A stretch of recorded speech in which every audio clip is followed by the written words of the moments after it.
오늘 또 그대의 최고의 날입니다. 임은미 선교사 묵상입니다. 2024년 3월 21일 목요일, 최고의 날. 사면으로부터 대적이 없는 평온한 사람은 무엇 하면서 살면 되나요? 역대상 22장. 새벽 예배 가면 나는 항상 맨 뒷자리에 앉는다. 그런데 나랑 가까이 앉아서 예배를 드리는 성도님이 있다. 나이는 아마 40대 초반? 남자 성도님이다.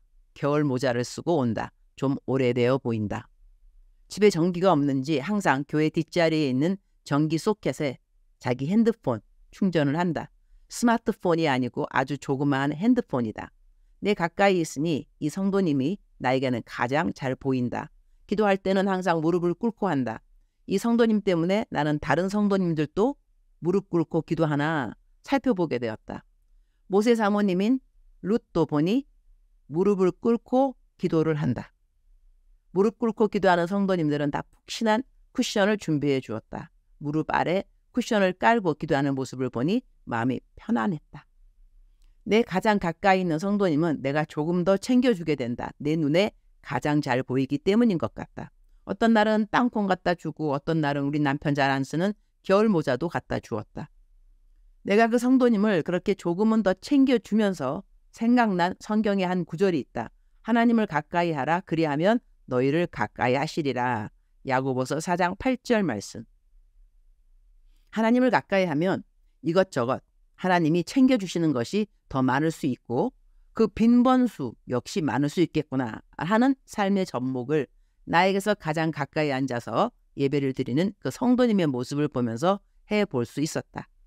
어느 학교 수업은 아직도 12시가 되면 오후에 남아있고 싶은 엄두를 못 낸다. 너무 피곤한 것이다. 정신 집중해서 공부를 하니까 그런 것 같다. 좀 덜 심각하게 공부를 해야 하지 않을까? 집에 와서 복습을 하려고 수업 시간 모든 수업 내용을 녹음을 하는데 제대로 다시 들어본 적이 없다. 자꾸 쌓이니 이것도 숙제처럼 여겨진다. 학교를 일찍 가야 되기 때문에 요즘은 새벽 3시 반가량에는 일어나는 것 같다. 상담 메일이랑 기도 부탁하는 문자는 얼렁얼렁 해드린다. 안 그러면 오후에는 카톡이 한참 밀려서리 상담이나 부탁한 분이 누구였는지 잊어버리기 때문이다. 그래서 어떨 때는 기도해드려야 하는 분은 따로 메모에 이름을 적어두기도 한다. 나는 사람들 이름을 잘 기억하지 못한다. 그리고 내게 문자 보내는 분들은 같은 이름도 참 많다. 그래서 나중에 카톡으로 찾으려고 이름을 칠 때 똑같은 이름들이 쭉 뜨면 어느 사람이 이 이름의 사람인지 찾느라 그것도 시간 걸린다. 그러니 문자는 가능한 즉시로 답을 하는 편이다. 요즘 내 마음에 큰 기쁨이 있다면 담장안 식구들의 변화받는 모습들이다. 담장 밖에 있는 나로서는 때로는 상상이 잘 안 되는 그들의 담장 안 삶의 현장 이야기들이 있는데 와, 나라면 그럴 수 있을까? 그런 생각도 하게 된다. 어제 읽은 담장 안 식구의 편지 내용에 다음과 같은 변화된 삶의 모습의 간증이 있었다. 하나님을 알기 전 삶이었다면 절대 오물이 묻어있는 소변기와 대변기는 닦지 못할 뿐더러 화장실 청소와 직원들이 사용하는 곳 청소하는 것이 담장 안 저의 하루의 일과입니다. 예전 같으면 절대 하지 않았을 것이고 불이익이 생기더라도 제 자신을 제어하지 못하였을 것이지만 이제는 하나님을 알고 말씀대로 순종하며 살아가기로 약속을 하였고 무엇보다 저를 키우신 부모님도 저를 변화시키지 못하였지만 하나님과 임은미 선교사님 그리고 프리즌 리바이벌 팀은 저를 완전히 변화시키셨고 죄악을 행하며 그 속에서 살아오던 저를 정말 한치의 망설임과 두려움도 없이 무릎 꿇리셨습니다. 이런 간증은 담장한 식구들을 위해 매일 중보기도하는 프리즌 리바이벌 모든 사역자들에게 큰 힘과 격려가 되리라고 나는 믿는다. 그리고 이러한 글들은 담장한 식구들의 제목으로 책이 나오게 되면 그 책을 읽을 모든 담장한 식구들이 주님을 뜨겁게 만나는 통로가 되어질 것을 믿는다. 역대상 22장 18절 너희 하나님 여호와께서 너희와 함께 계시지 아니하시느냐? 사면으로 너희에게 평온함을 주지 아니하셨느냐? 이 땅 주민을 내 손에 넘기사 이 땅으로 여호와와 그의 백성 앞에 복종하게 하셨나니 he said to them, Is not the Lord your God with you? And has he not granted you rest on every side? For he has given the inheritance of the land into my hands, and the land is subject to the Lord and to his people. 사면으로 너희에게 평온함을 주지 아니하셨느냐? 라는 말씀이 마음에 와 닿는다. 전쟁에 또 전쟁을 거듭했지만 솔로몬 시대에는 사면으로부터 적의 공격이 사라지고 마음의 평온함이 왔다는 이야기가 된다. 하나님이 전쟁을 허락하실 때가 있고 평온함을 허락하실 때가 있는 것이다. 우리들의 삶에도 전쟁이 치열한 때가 있는가 하면 전쟁이 좀 느슨하거나 아니면 사면으로부터 평온함을 느끼는 때가 있는 것 같다. 내 삶은 매일이 전쟁이라고 나는 표현하지만 그래도 마음 깊은 속은 항상 평온한 것 같다. 오늘 이 말씀을 대하면서 사면의 적으로부터 평온한 사람은 무엇을 해야 하는가 그 생각을 해보게 된다. 다윗은 피를 너무 많이 흘렸다고 하나님이 하나님의 성전 짓는 것을 허락하지 않으셨다. 그러나 솔로몬에게는 성전을 짓는 허락을 하셨다. 구약 시대에 살지 않는 우리들에게는 성전의 의미가 건물이기보다는 한 사람 한 사람 그리스도인인 것으로 알고 있다. 그렇다면 사면에 적이 없어 평온한 사람들은 무엇을 힘써야 하는가? 우리들의 지체들을 아름답게 지어가는 일에 힘을 써야 한다는 삶의 적용을 끌어낼 수 있을 것 같다. 나는 많은 사람들의 어려운 이야기를 카톡으로 듣게 되는데 많은 사람들이 어려움에 있는 것도 사실이지만 나에게 딱히 상담이나 어려운 상황의 기도를 부탁 안 하면서 사는 사람들의 숫자가 더 많지 않을까 그런 생각도 한다. 물론 이 세상에 문제 없는 사람들이 없지만 그래도 재정 문제 없고 건강 문제 없고 관계 문제 없는 사람들이 있지 않을까? 혹 외면적으로는 그런 문제가 있다 하더라도 마음이 늘 평온한 사람들이 있을 법하지 않은가? 멀리 안 가도 만날 수 있는 사람이 금방 생각난다. 유니스 선교사.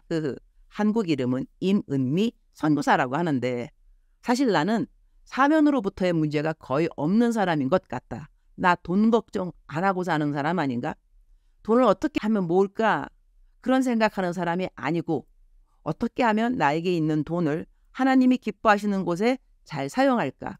그런 거룩한 고민하면서 사는 선교사인데 얼마 전 어느 분이 아주 급한 일로 기도를 부탁하셨다. 거의 불가능이라고 생각되어진 어떤 일 때문에 아주 낭망하셔서 한국 시간으로 자정이 넘었나 기도 부탁을 해오셨다. 그래서 나는 기도 부탁 받는 대로 기도를 해드렸는데 다음날 기도가 너무 놀랍게 응답되어서 그분은 나에게 감사하다고 아주 기쁘게 문자를 보내오셨고 너무 기쁘셨는지 감사 헌금을 내 개인 계좌로 보내주셨다. 그런데 내가 그런 헌금을 나를 위해 쓰는감요?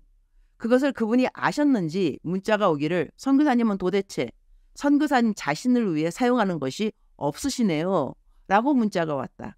그 문자에 그냥 스마일 모습의 문자로 답을 짧게 보내드렸다. 나를 위해 굳이 사용해야 할 것이 나에게는 많이 없어서 남들 많이 주면서 살 수 있는 것 같다. 성경은 먹고 입을 것이 있으면 경건이 커다란 유익이 된다고 했다. 나 먹을 것이 많이 있고 입을 것도 충분하다. 그러니 사면 중 하나가 재정의 문이라고 한다면 나는 재정에 문제 없는 사람이다. 건강도 허리 수술을 10년 전인가 받고 난 이후에 지금까지 아프다 해도 10년을 넘게 먹어도 아직도 내성이 쌓이지 않고 진통을 잘 다스려주는 진통제가 있어서리 요즘도 새벽 일찍 일어나서 해야 할 일들은 다 잘한다.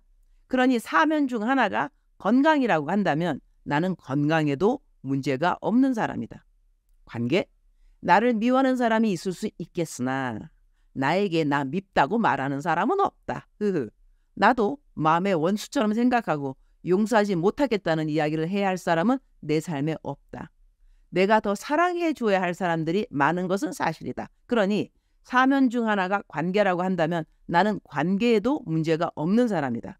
우리 인생에 문제가 있다고 할 때 가장 치명적인 부분은 하나님과의 관계가 아닐까 한다. 나 근데 하나님과의 관계 아주 좋다. 그러니 나는 사면으로부터 대적이 없이 평온한 사람이라는 이야기가 된다. 그러니 나 같은 사람은 어떻게 살아야 하는가? 성전 짓기에 힘쓰는 사람이 되어야 한다는 것이다. 다시 말하면 그리스도의 성전, 이 대는 모든 그리스도인들을 세우고 높이는 일을 힘써야 한다는 이야기가 된다. 주님, 오늘 또 최고의 날입니다. 하루도 편안한 날 없지만 하루도 평안하지 않은 날 없다가 제 어록 중 하나인데, 그렇게 평안을 누리는 이유는 바로 이웃을 세워주는데 나의 평안을 잘 사용하라는 것이지요. 그러니까 감사, 그러면서 감사, 그럴수록 감사, 그럼에도 감사, 그것까지 감사. 감사하면서 살면 마음의 평안을 잘 지키게 되고, 감사가 사라지기 시작하면 마음의 평안 역시 흔들리는 것 같아요. 엄청난 기적을 체험하는 것만이 하나님을 잘 섬기는 것은 아니라고 생각해요.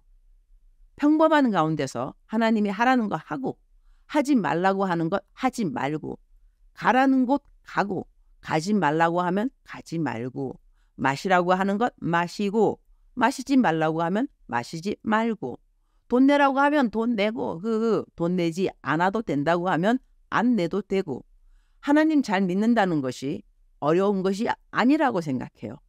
둘이 있으면 하나님 이야기하고, 혼자 있을 때는 하나님 생각하고, 인생 엄청 단순하죠. 주님, 주님 사랑합니다. 주님 감사합니다. 오늘 또 우리 주님 저를 보시면서 하루 종일 기쁘시면 참 좋겠습니다.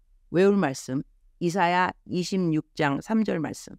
주께서 심지가 견고한 자를 평강하고 평강하도록 지키시리니 이는 그가 주를 신뢰함이니이다. 작정서 점수 100점. 사랑하는 그대여, 사랑하는 그대여, 출석 부르고 있습니다. 대답하셔야죠. 하나님께서 그대와 오늘도 동행하십니다. 그리고 그대를 항상 이렇게 불러주십니다. 사랑하는 나의 딸 누구누구, 사랑하는 나의 아들 누구누구. 하나님의 사랑에서 그대를 끊을 자는 아무도 없습니다. 오늘도 하나님이 그대를 사랑한다는 그 확신에 기뻐하고 감사하면서 하나님과 동행하는 그대의 삶 되기를 축복합니다. 사랑하는 그대여, 사랑합니다. 사랑하는 그대여, 축복합니다. 오늘 또 그대의 최고의 날입니다.